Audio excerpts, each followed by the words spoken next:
Welcome to the Amazing Truth Podcast, a podcast where we focus on real issues and have real talk, and as always, provide a biblical perspective. We hope that you will be blessed as you listen.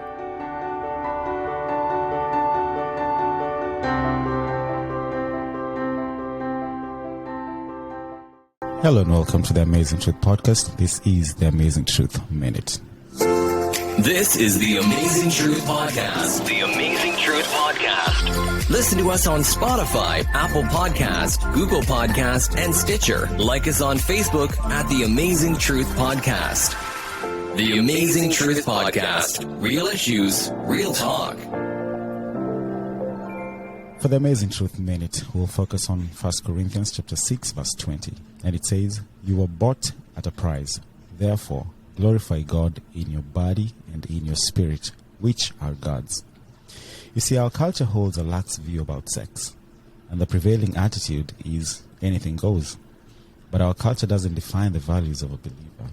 The Word of God does, and the Scriptures have plenty to say about how we handle our bodies. The phrase, bought at a price, is an image Paul used in his letter to the church at Corinth, and it's a phrase borrowed from the slave market. As believers, we were purchased with the blood of Christ, and therefore our bodies are no longer our own. The Scriptures instruct believers to flee from sexual immorality. Paul wrote, "Do you know that your bodies are members of Christ himself? Shall I then take the members of Christ and unite them with a prostitute? Never."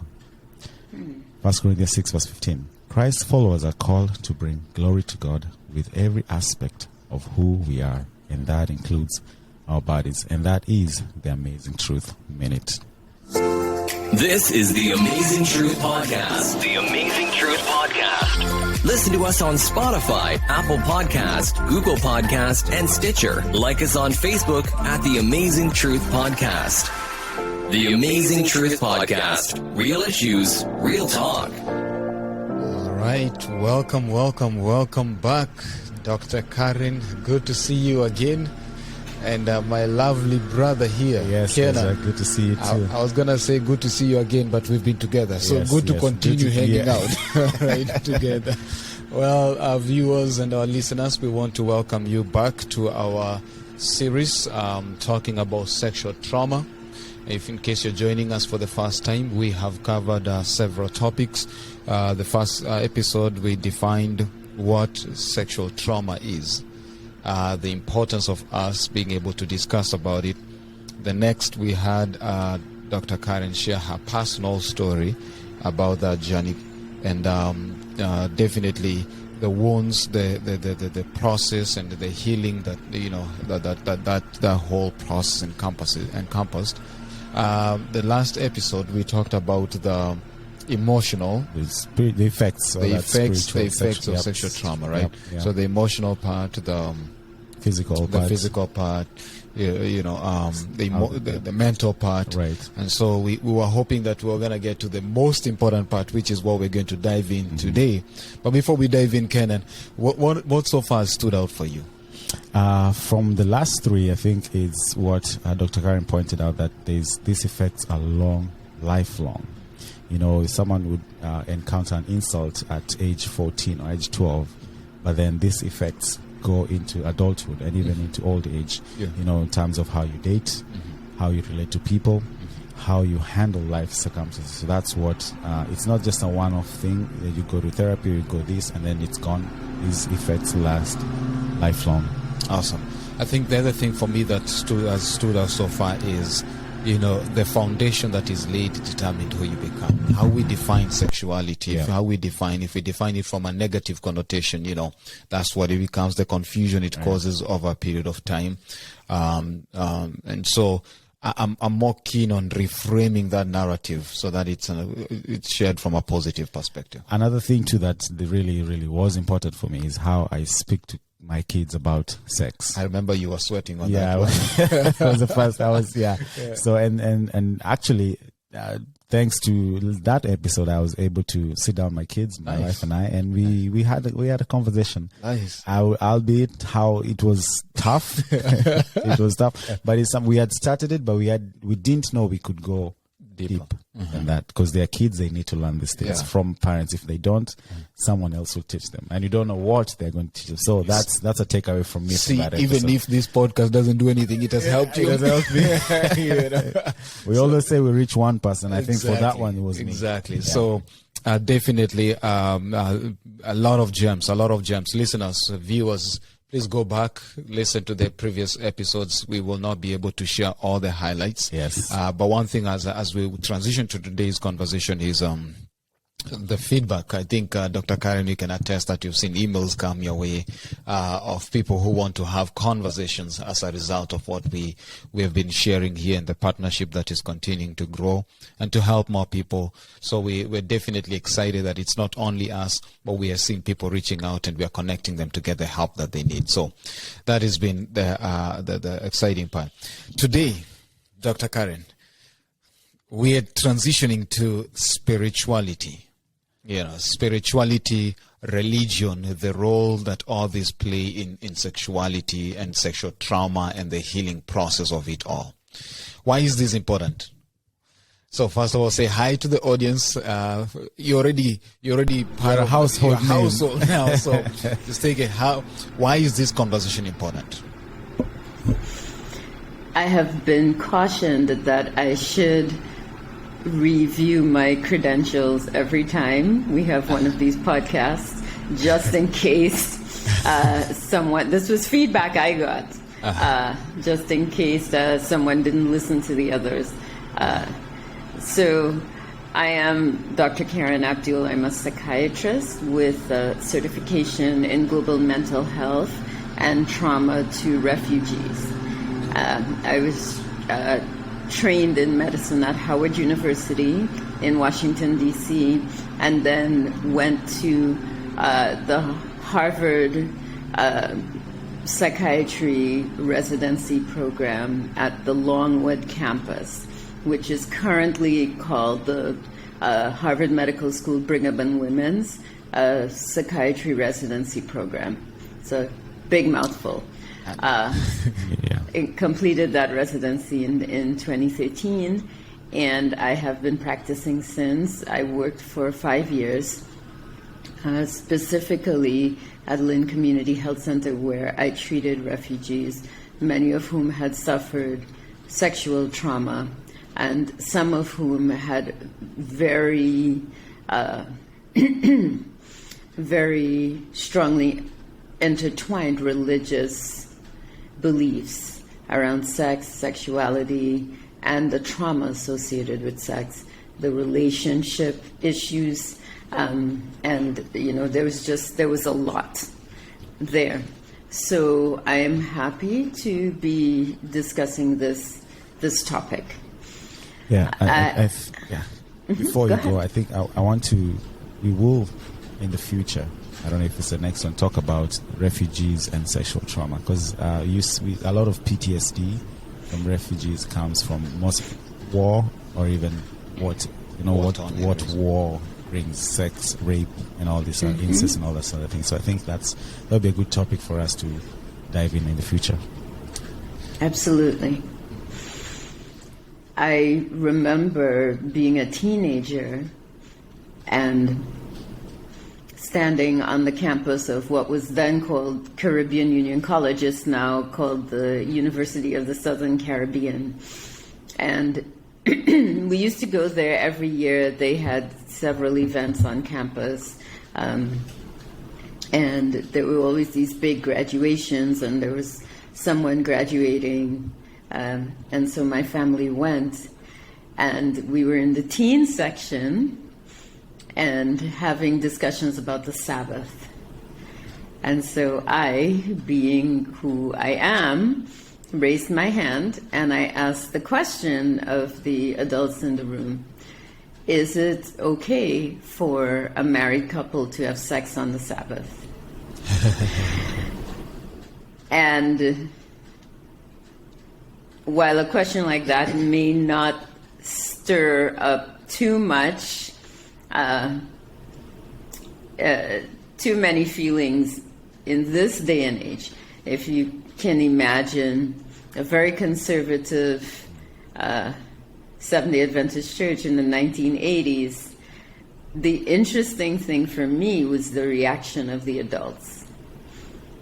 There was a lot of blushing, even the men blushed. There was a lot of tittering and gawking and, oh my gosh, in the background, she asked that question. And eventually, one of the pastors got up and very uncomfortably addressed it by saying, the Lord says that the Bible says that the marriage bed is undefiled. And so I believe that it is appropriate to have sex on Sabbath. And the reason I tell this story is because it highlights for me the acute discomfort about talking about sex in our church. Now, people will talk about marriage all the time. We all know these texts, and I'm sure our children know these texts, and our children's children will know these texts. Therefore shall a man leave his father and mother and cleave unto his wife, and the twain shall be one flesh. Right, we know that. The marriage bed is undefiled. We definitely know that. Husbands, love your wives as Christ loved the church. Wives, submit to your husbands. Relationship-wise, we talk a lot, but we don't talk about sex. It's very uncomfortable. And so it's interesting to me that you gentlemen are asking us to discuss spirituality and sexuality. That is very specific. So let's start by establishing that God created sex to introduce marriage. This was what marriage was for God. When you had sex with your partner, you were married. And this is one of the reasons that the Bible had all of these elaborate discussions around prostitution and around fornication and around adultery.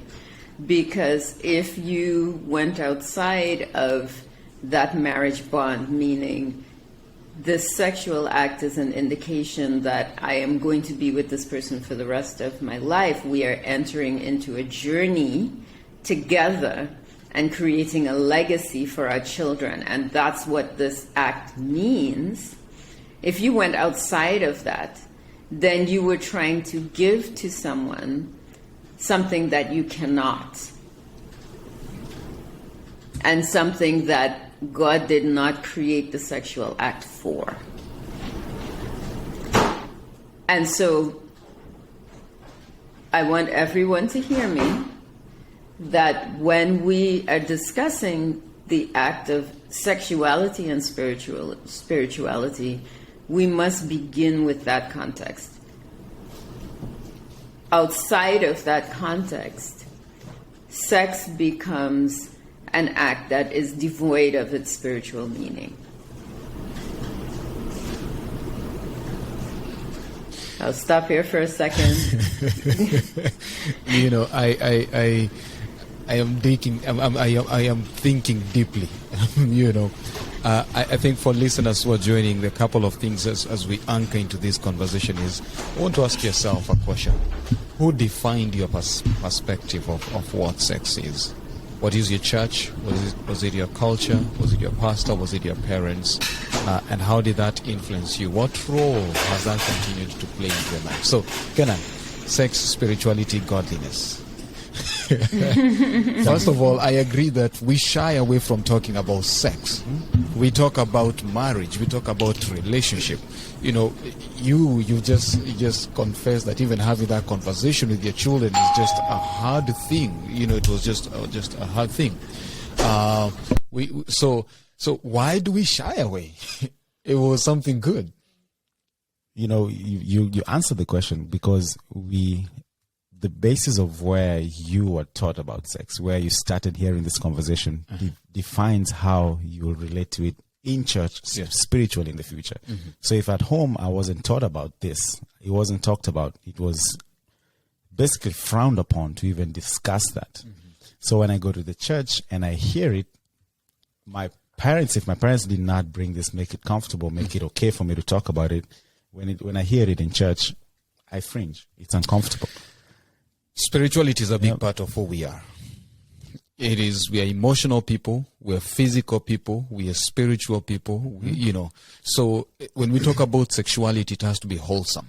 It has an effect on your mental well-being. It has an effect on your emotional well-being. It has your effect on physically, your well-being. It also has effect on your spiritual well-being. So we cannot discuss being wholesome outside discussing this concept of spirituality and sexuality. To bring it back to you, Dr. Karen. Before you bring Dr. Karen, I think you lay the ground well, because any conversation or any talk on any topic about sex should begin with a spiritual aspect.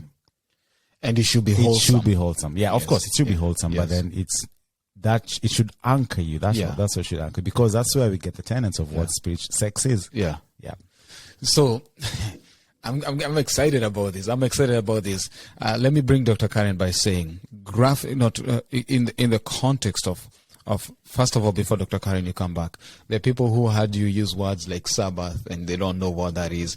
This is the Seventh-day Adventists who worship on Saturday, just like the Jewish, and they observe Saturday as their day of worship. You might be worshiping on Sunday or another day, but in that context, how was that religion of yours shaped who you are? So going back to this concept here from a Christian perspective, we see rape in the Bible. We see abuse in the Bible. We see guidelines or values written in the Bible across, all these. Yet we talk very less of this topic that is littered all over the Bible, from just the first text in Genesis 1 where it says, "And God created man, both male and female." And then he goes on to say, "The two were naked and they were not ashamed." Right, right there we are anchored in the concept of sexuality. All right, so Dr.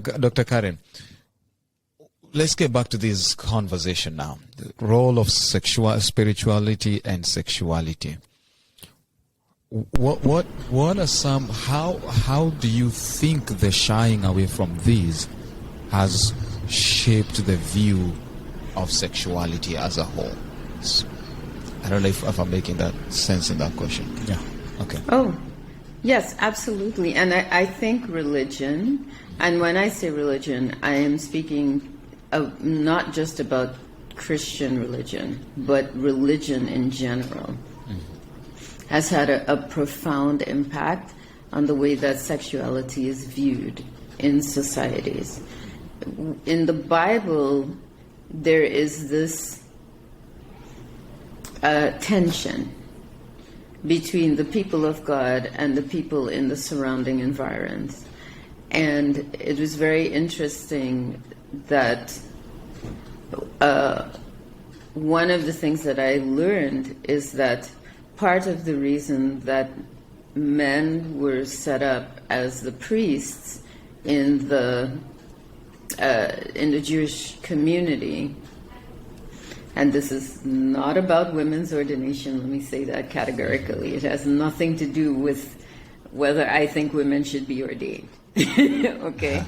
But one of the reasons that in that particular culture, at that particular time, in that particular environment, men were set up as the priests, is that the cultures in the surrounding areas had a very powerful female priestess role.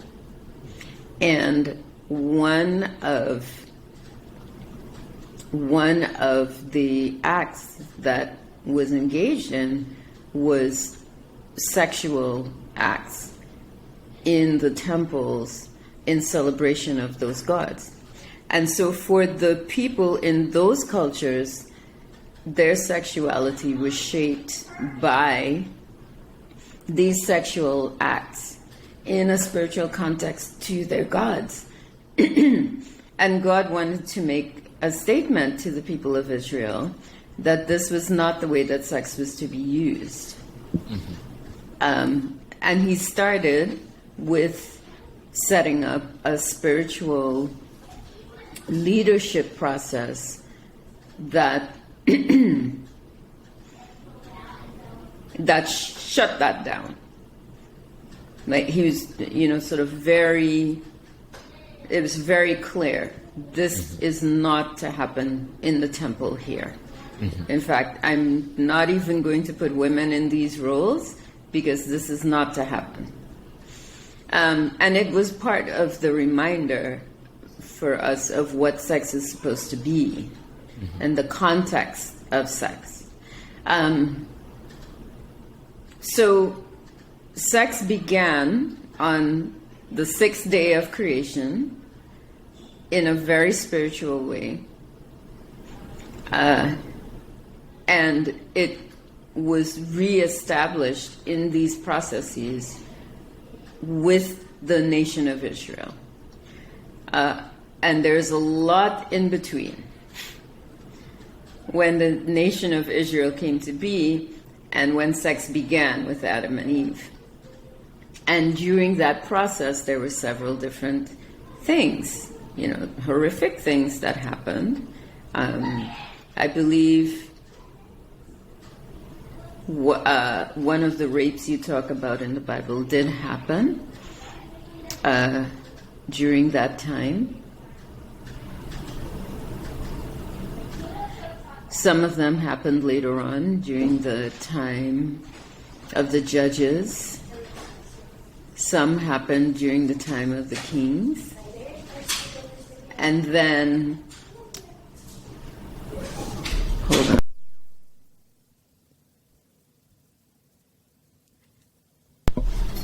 Yeah, some happened during the time of the kings. And then there is sort of a morass of horror when the Israelites are captured by the Babylonians. And the book of Jeremiah and the book of Lamentations both outline really horrific violence against women in the form of rape. And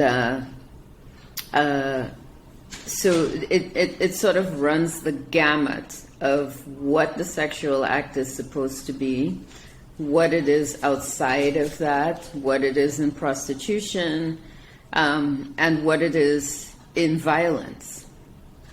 The Bible is not shy about this at all. Not shy. It exposes everything. Which leads us to one of the most famous books that's not talked or preached about in the Bible. Before you go there, Dr. Karen, you've mentioned something that I felt like I should jump in here. The Bible is not shy at all. It exposes the ills. It talks about the ills, the goodness, the badness, the reconstruction of sexuality. We look at today's society. We see a lot of sexual scandals in religious people, religious setting. We see these we can talk about, when you think about the coverings of young boys who are abused. You think about, even in churches, young girls who don't feel safe. But then there is these coverings that end up taking place. How do we not stay silent, because the Bible is not silent, but also do it in such a way that it's reconstructive, it's rebuilding? Because there's lawsuits, there's hidings, there's money, there's all those things happening. But the Bible is not silent about these issues, but neither does it castigate anyone and make them like they're not worth it, or make them feel like they don't belong. How do, hopefully at some point you can get to that point, because I don't want us to miss. I wanted to reaffirm that these issues are not silent. They are written off, and God speaks about them, and God is not pleased about them. If anyone has experienced hurt, pain, God, just know that God is not silent. because he has never been silent, and he doesn't rejoice in silence of someone who's hurting. Yeah, and there's two ways to look at that too. There's two ways from the person that has experienced the hurt, and what stops them from running to the church first to express those concerns. And then you look at from the church's perspective, are we equipped enough to deal with this hurt? In the sense that if we don't even talk about it, we can't even bring the expertise in to talk about. So there's two facets of it, which brings about just a calamity of what we see as what the church can do. The role of the church. Yeah. All right, back to you, Dr. Karen. I just thought that's a powerful point that you just mentioned there. So I think you're right. I think you're bringing in a lot of different angles to this. I'd like us to start with the angle of what sex is, sex and spirituality, what it was intended to be, and then to address, the role of religion in all of this, and also the role of corruption in the religious world. Yes. Because it is deep, and it's not just in the Christian church, it's all over. Okay? So the most famous book in the Bible when it comes to sex is also the one that's probably least used in any sermon, and that is the Song of Solomon. Yes. The Song of Songs. Okay? And I'm reading from the New Living Translation here, which reads in chapter 1, verse 1, "This is Solomon's Song of Songs, more wonderful than any other." And so that sets us up. The Song of Songs, which is Solomon's, that's the King James Version. The Amplified Bible says, "The Song of Songs," in brackets, "is the best of songs," which is Solomon's. And the reason I read this first verse in all these different versions is to give us the context for this. And that is that the Bible is celebrating the way Solomon feels about his bride here. And the Bible is saying this is the best of songs. The way he feels about her is the best of songs. And so this is not just any song. It is the Song of Songs. It is the best of songs. Okay? And so the Bible here is celebrating sex in its correct context. Now, we know Solomon was, to say the least, not a perfect man, and he had 300 wives. But whoever this young lady was, with her ebony skin and, however else he described her, she was the one that he loved, and she was the one that he saw this future with. Dr. Karen, I'm reading a quote here from the book. You're saying, "For your love is better than wine." Right? He's let me not get in trouble because I need to get to the level of Solomon. All right, keep going. No, don't. You won't be getting in trouble, because I am sure you feel that way about your wife, Ezra. Of course, that's what I'm saying. I need to say it more often. I need to celebrate this more often. That's a conversation for you to go start at home tonight. So. We're gonna do devotion on this book tonight. All right, keep going. Yes. So in verse 3, he said, "Your name." This is in the Amplified Bible. Mm-hmm. "Your name is perfume poured out." Your name smells sweet to me. Your name is a perfume. which is, I mean, just hearing your name gives me certain sensations. It stimulates my senses, right? Mm-hmm. And the book goes on. She says, draw me away with you and let us run away together. Let the king bring me into his chambers. We will rejoice and be glad in you. We will remember and extol your love more than wine. And she describes herself. And one of the things that I love about this book is that it's Solomon's song, but it definitely carries the perspective of a woman and her emotional connection with sex. Women, our bodies are so scrutinized. The color of our skin is scrutinized. The length of our hair is scrutinized. The shape of our breasts, our legs, everything. And women spend. I mean, the beauty industry is a $1 trillion industry. Everything from surgeries to other kinds of procedures to, facials and spa things to cosmetics, just for women to feel better about their appearance.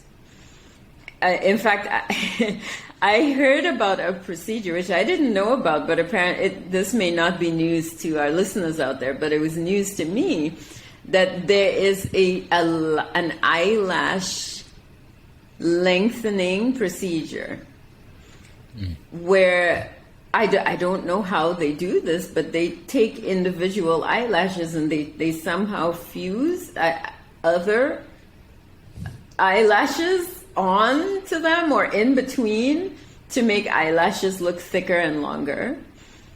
And I mean, this is the extent. I don't laugh. It speaks to where, right, like the industry and the cravings and the market and all that. Mm-hmm. The desire to be loved. The desire to be loved, the desire to be considered attractive, the desire to be valued for the way you look. And so she, in verse 5, starts talking about the way she looks. Okay? She says, I am deeply tanned, but lovely. O daughters of Jerusalem, I am dark like the tents of the Bedouins of Kedar, like the beautiful curtains of Solomon. Do not gaze at me, because I am dark. I have worked in the sun. It has left its mark on me.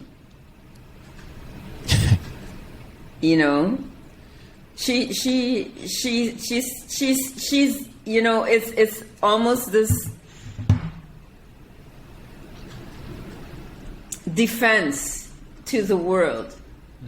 I am dark, and I am defending myself for my color.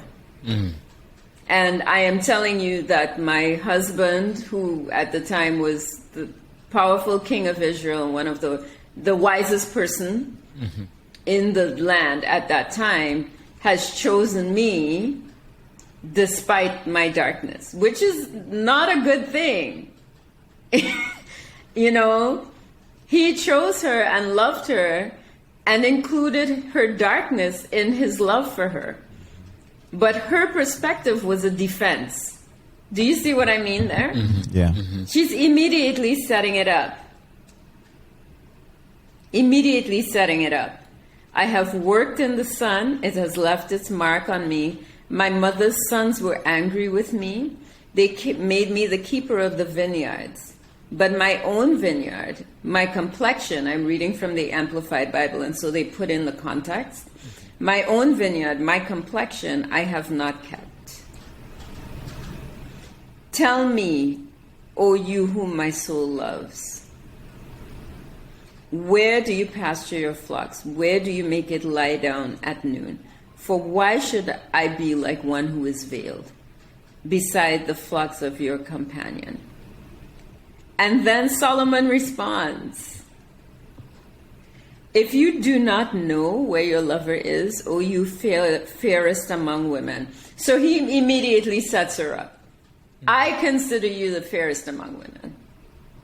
I consider you the most beautiful. You do not have to defend your complexion. You do not have to tell anybody that you were working in vineyards and, the sun has beat down on you, that you're dark. You don't have to say that. If you don't know where I am, you fairest of women, run along the tracks of the flocks, pasture your goats by the tents of the shepherds. To me, my love, you are like my favorite mare among the chariots of Pharaoh. Your cheeks are lovely with ornaments. And so he goes into a description of how he sees his wife. I think you are lovely. I think your neck looks like a string of jewels. We'll make for you chains and ornaments of gold. We'll make you beautiful, and make you studded with beads of silver. Do you see? So he counters her defense with an, I think you're beautiful. Dr. Karen, first of all, I'm thinking about the modern era we are living in, this era, where there's low self-esteem. The world or society or the industry has defined the standard of beauty. And we look at this young lady here, she's dark. And there's some girls who have been told, because you're dark, you're not beautiful enough. Because you're not this tall, you're not beautiful enough. Because you have this type of body, you're not beautiful enough. And we see this young girl definitely having gone through that in her life. She feels that she's dark. And not only do I see dark in terms of skin color, but I also see dark emotionally. When she talks about, because the sun has turned me, and she's been a keeper in the vineyard, like almost a slave type, being like a slave, all that. So she's dark in terms of her complex outward, but also emotionally and even spiritually, she's looking at that. But what is the role of the husband now, the lover now? And then you look at these, to the young girls who are out there, to someone who's broken because they've been in a relationship. We've all gone through painstaking relationships, and we come with our dark sides, maybe by complexion, maybe emotionally, maybe, there is love. There is genuine love. Of course, sometimes human beings cannot give the perfect genuine love, but we have a heavenly Father who can restore that image of love. However, hey, we gotta do men better as men. Yeah, and I think when you speak to the role of the husband plays a big role in increasing her self-esteem. Yes. And that it boils down to our home, our nucleus. I mean, if the home is not a place where we feel we have high self-esteem, we feel that we are valued, we feel like we are esteemed as people, then we look to the world. And what does the world bring? It's a corrupted view of how we look at people. Yes. There's a story that was looking today in the news, a girl in a high school being, this is 2021, being ridiculed because of her skin. Now, if the home front is not as stable and they not bring about these values that you add, you're deeply tanned, but you're beautiful. You are, the sun is gazing at you. The home plays a big role in talking about this, and that's why we're talking about sex. It should start at least starts at home. I want to bring it. Go ahead. Dr. And I need to point out, Solomon didn't say you're deeply tanned, but yeah. Solomon said, you are the fairest. There is no but. Your dark skin is the most beautiful. Yes. Like if you follow the trajectory of this passage to the end, because she talks about how she starts to talk about her love for him and what he means to her. And, he says that your eyes are beautiful. You're beautiful, my darling. Behold how beautiful you are. Your eyes are dove's eyes. This is in verse 15. And And then she responds, "Behold how fair and handsome you are, my beloved, and so delightful." And then at the very end, in verse 17, we begin to see the coming together. And so it switches, the poem switches from you and me back and forth to our. Our arbor is green and luxuriant. The beams of our houses are cedars. Our rafters and panels are cypresses. It's beautiful, man. This poem is, listen, you paint the Bible differently. You know, this is not the side of the story we're always hearing about when you talk about love, when you talk about sex, when you talk about all these. We think that being a Christian or coming from a religious perspective, there's some timid and there's those boundaries of respect. But God created us emotional beings. He created us people who want to be loved, to be appreciated, to be only if we could experience what God really intended for us. Let's bring this back, Dr. Karen. How now sexuality and now this poem? Well, what are you seeing here? What are you seeing here? By the way, this is a poem, anyone who's joining us, found in the book called Songs of Solomon or Songs of Songs. It's a book in the Bible, and it's all about love and sexuality and the beauty between two people and how beautiful God intended for sexuality to be in our lives. And that's a good place to segue to now, looking at now what we have right now. How has this been corrupted? Yeah. Yes. I'm sorry. May I point out this one more thing? Yes. So this is really interesting to me, sort of the trajectory of the psyche in this poem, because the poem begins with that statement, "This is the best song of Solomon. It's the best of the best, the most wonderful one." It dips into the psyche of his wife, her feelings about herself. Then it moves into his validation of her beauty and his validation of her dark skin as beautiful. And as she sees herself through his eyes, she begins to herself feel validated and feel secure in his love. And so they begin their partnership, their hour perspective. And in chapter 2, the bride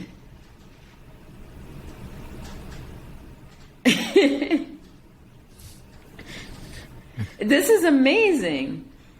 You know, the bride begins with confidence.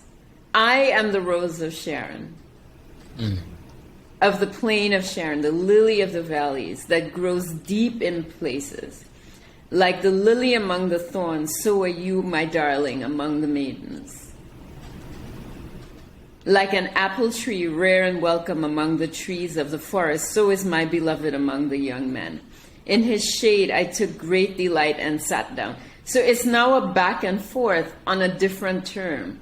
It's a back and forth with an understanding of what they mean to each other and how each other is valued. Do you see? Yep. The value that he gives her, she takes on as her own. So she starts out in the second chapter beautiful, confident.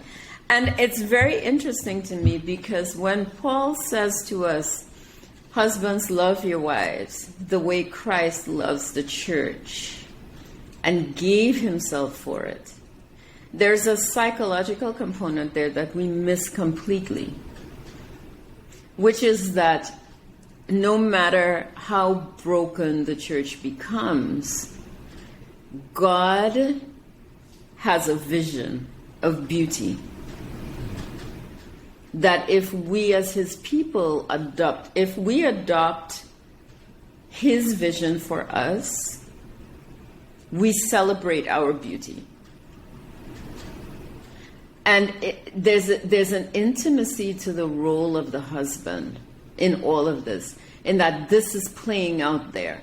where his wife, and this is not to say that women should look to men for validation or look to their husbands for validation. I am talking about what he is doing as a man. And a part of what manhood means emotionally is that he brings this validation that allows her to see herself through his eyes. Just as God begs us to see us through his eyes, through the way that he created us.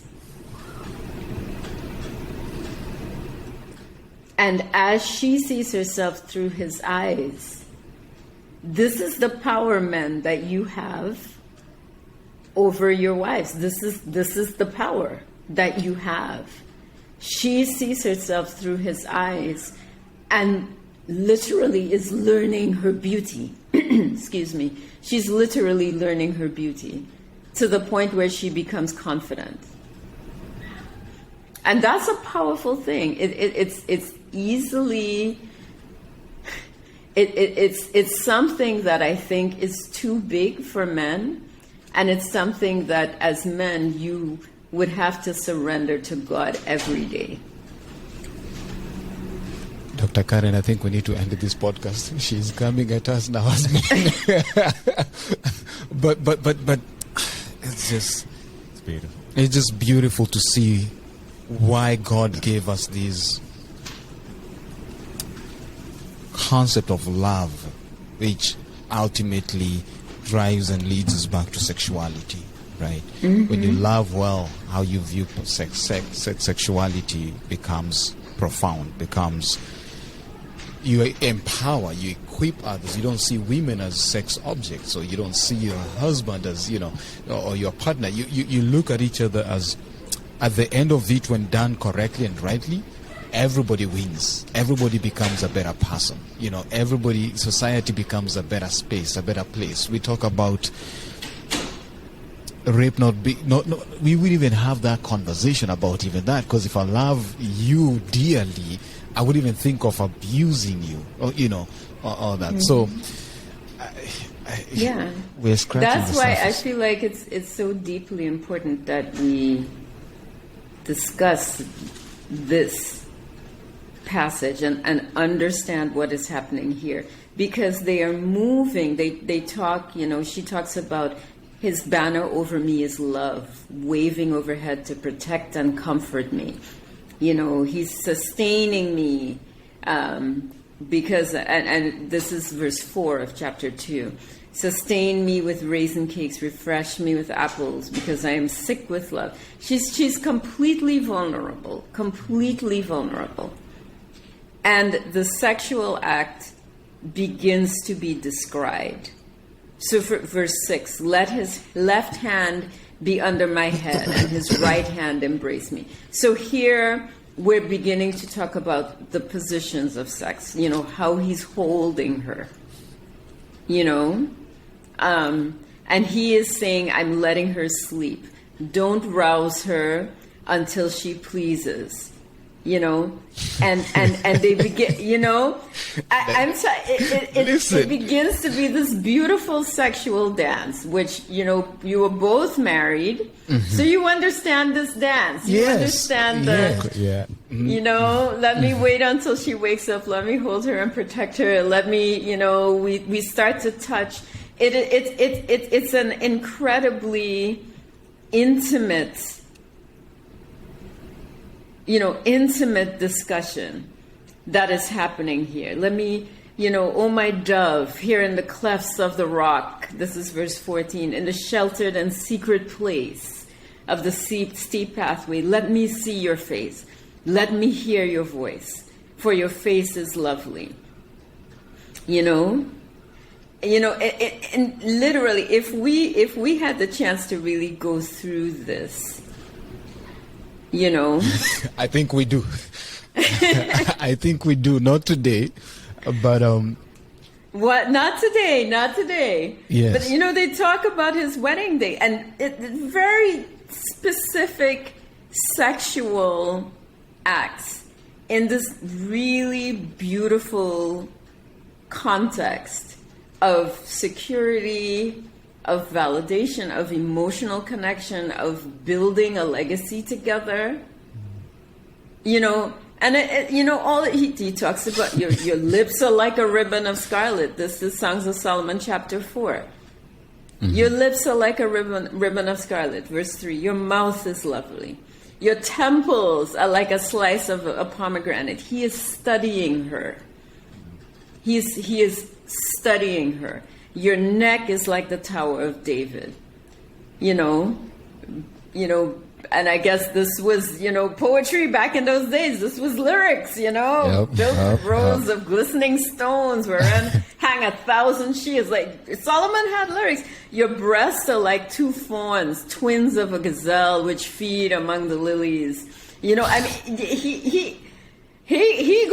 in and says, oh, my love, you are altogether beautiful and fair. There is no flaw and blemish in you. Come away with me. Let's go to that secret place. You have ravished my heart. You have ravished my heart and given me courage with a single glance of your eyes, with one jewel of your necklace. Your lips drip honey. Honey and milk are under your tongue. Hey, for those who are not getting these proverbial language being used here, that's kissing we're talking about. How will the honey and the right. under the tongue and stuff. But it's beautiful because this is what God envisioned sex as a beautiful thing. Yeah, and it's a beautiful picture the Bible paints here. Dr. Karen, we have to respect time, especially for the end. So let's come back and say this. We are going to pause here. We are going to pause here and say this to our listeners. Listen, our listeners. I don't know what, and I know myself. I need healing. I need healing because growing up, these are not conversations. This text and what have you ever had a sermon preached from this? Guys, let me say this. Let's read Songs of Solomon chapter 4 verse 15 and 16, because this is we're getting down into it now. You are a fountain in a garden, a well of fresh and living water, and streams flowing from. Look here. Hearing that language. I hear it. Awake, O north wind, and come south wind, blow softly upon my garden. This is the sexual act. This is the sexual act. Make my garden breathe out fragrance. So his senses are all engaged. He's studying with his eyes, his nose. He's tasting her. Make my garden breathe out fragrance for the one in whom my soul delights. Let its spices flow forth. He's tasting her. She is saying this. She is saying, this is the woman speaking. She responds when he says, you are a fountain. She responds, make my garden breathe out fragrance. Let its spices flow forth. Let my beloved come into his garden and eat its choicest fruits. That's her invitation. Listen, listeners. Wow. This is profound. If you just skim through these books, you would this is PG-13. This is rated stuff. Right. This is rated stuff. And he responds again. I have come into my garden, my sister. I have gathered my myrrh, so I've smelled you, along with my balsam and spice from your sweet words. I have eaten my honeycomb with my honey. I have drunk my wine with my milk. I have tasted. We can go on and on, but I know we have to stop. We will go on and on. Oh yeah, we did envision for another part, but I think that we just have to go back in this book and do it justice what we're looking at and saying, okay, let's talk about sexuality. What does it look like in this book? That starts reconstructing and deconstructing the views and of sexuality, where people view each other Yeah. as tools and objects and stuff. But Yeah, I these mean, just- my cheeks are red now. I mean, whoa. and- Go on, you two. and it's true because I've been into family, what do you call it? family life Seminars and workshops. But then when these specific practical topics are being brought up, we frown. yeah. We frown because when you say he tasted her, when you bring that up in a family seminar, Yeah. I mean, the question could be, how do you taste her? right. You know, that's a practical response. How does that make you feel Right. when you do that? But it's not. It's even talking about how to prepare each other for the moment. You know, how to invite each other in that sacred space, in that sacred Absolutely. place. You know, how to, and all that is just a beautiful lesson. And Solomon butters her up, Yeah. up from chapter 1, Exactly. slowly building into it, She's broken in chapter 1, remember? right? Yeah. She's Yes. dark. She's So, and I'm bringing this into a context now with what we live. I mean, you know, do you just go in and Go out. You know, so but then he just butters I her never up. knew you were struggling to say go in, go out. But you get the point. But get the point. it's how you see when you say she sees her beauty through his eyes. You know, the takeaway lesson for me, let me now make it personal myself, is no, seriously, we can't talk about these things and not only be able to be realistic Right. about ourselves. This is real talk, real life, real talk. I think as a man, I can do much more. That's what I'm learning. I think how I pamper my wife, how I speak to her, how I show, man, God has to help me because I'm miles and miles away. Gotcha. But just knowing that the healing of our daughters lies in how their fathers will treat them. You know, healing of the young ladies who have been traumatized. You know, how we speak to them, how we show up, how we don't take advantage of them. You know, what that does to society at large and helps us grow.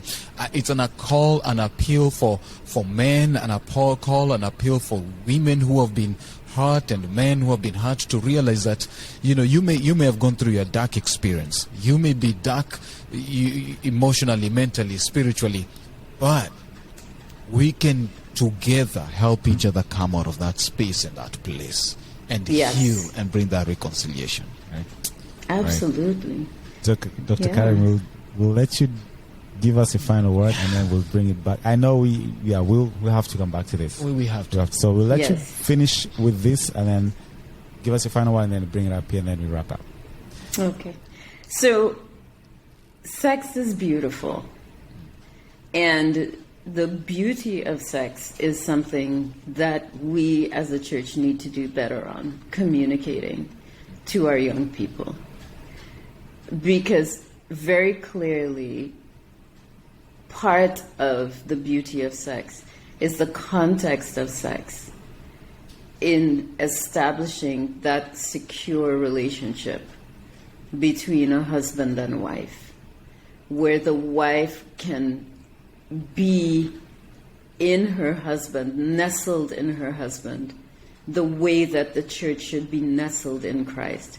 And the man can be so completely surrendered to God that he learns to understand how to demonstrate to his wife just what she means to him, the way that God does.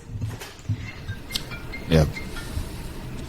Let's find out. And so Go we as a church need to preach this message about sex before we start preaching the don'ts. Without this, there's no context to the don'ts. They're just random don'ts. And then what will happen is our young people will look at the TV and they'll see people having sex and enjoying it, because sex outside of marriage is pleasurable. It's lust driven, and people have orgasms and they experience pleasure, sexual pleasure. But the intent of God was validation, restoration, emotional and physical intimacy. That was his intent in the creation of sex. And that you cannot get from a random sexual experience. That you can get from a man and woman who are submitted to God, walking with each other. And that's the only way that can happen. And so let's start with the beauty of sex. When we preach this in our congregations. Okay. I know what Ezra's topic of sermon will be next time. But I just want to say what has stuck with me is that I am the driver of this. God has given me, as a man, God has given me that responsibility to empower myself by studying His Word and empower the women in my life and the people around me, especially my wife and my daughter, to know that they are beautiful. And how I treat my wife will be the same way my daughter will expect our man to treat. So that's my takeaway from this. There's a lot of takeaways for me. There's just one thing I'll say. I think it's both men and women. We both have a role to play in these, and understanding how we partner in these. It's critical. It's important. Number two, what I'll say is, I think we grew up hearing don't, but we never understood the why behind the don't. So even those of us who are actively engaged in our sexual lives, I think it's important to understand the why behind it. Even married or not married, partners are understanding the why. What am I hoping? What is the goal, the end goal of this? And once we understand the context of the why, the how will become easier, because we know why we're getting towards that. So deep stuff. You always think the Bible is just about do's and don'ts. There's a rich, rated, sexual lessons that we can draw from the scripture, whether you read the Bible or not. I'm not asking you to come to my church, our church. All I'm saying is that take time to read for yourself, understand for yourself, and figure out that we can do better. This is part of who we are. This is what God intended for us. So much pain, so much heartache. But the journey starts today for us to do it the right way as we move forward. Yes, and I think from the next time, we'll have to engage again, Dr. Karen, is we'll build up from this now. Yeah. Although it's going to be a different light, but we'll build up to see where the society we live in, what is the societal view of sex, but then bring it back to what the beauty of sex is and what God or your spiritual being expects you to learn about sex. Amen. Thank you so much, viewers, listeners. I am telling you, this is one of those podcasts that you will have to take your book, your Bible, and just sit and walk through these as you listen to it. We encourage you to just understand the beauty of sexuality and why we are sexual beings and why we are created the way we are. And once you understand the why, I think the journey, the sky will be the limit. Yeah. That has been our time here at Amazing Truth Ministries. And if you've watched this up until this point, please, if you've not subscribed yet, if you're not listening to us, just please give us that subscribe button. And share with someone there might benefit from this, because it's not about views and getting followers, but it's about helping people to get the help that they need. Word out there. Thank you. That has been this episode of the Amazing Truth Podcast.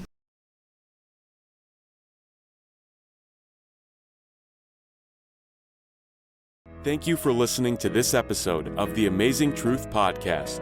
We hope you were blessed as you listened. Don't forget to share, like, and subscribe. God bless you, and see you on the next one.